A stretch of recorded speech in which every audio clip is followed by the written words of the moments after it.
You can reuse this head wrap as many times as you want, depending on how you can maintain it. Okay, so to do this, what you need is 3 layers of aso-oke and office paint. Let us start. Now I get the material, and after division I'm going to fold up like this. This is the first fold, then I'm making another fold, making twice. Please fold exactly the way I folded. I'm folding out, not in.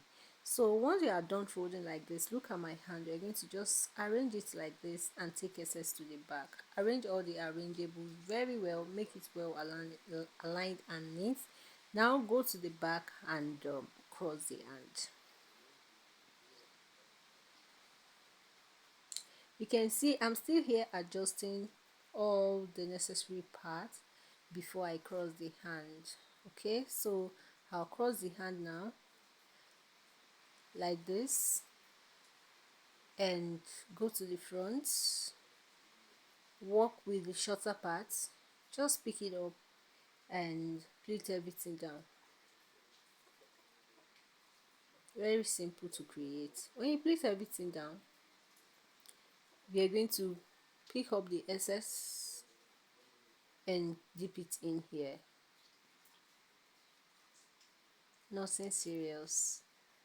So once we are done, what we have to work with is the longer part of the fabric, which is the 60 parts. So we're going to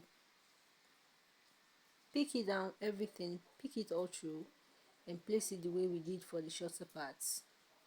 Now we are not securing the excess in there, we just arrange, pleat everything again, place it on this, then this is where we need the office pin.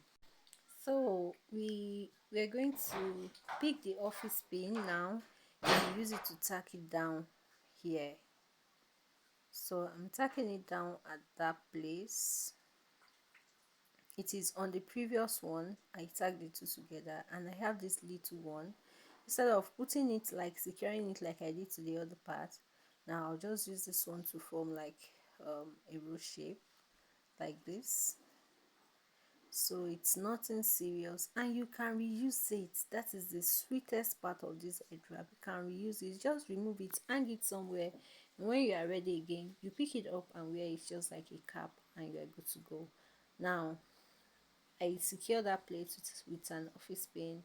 You see places that need to be secured, so don't just ignore them. Take your time and secure them like I'm doing. I'm taking down there right away so that it won't fall off any time I'm not expecting. Okay, then I added my brooch to beautify it and it's giving me this look. Okay, so this is the final outcome. You can remove and reuse. Thanks for watching.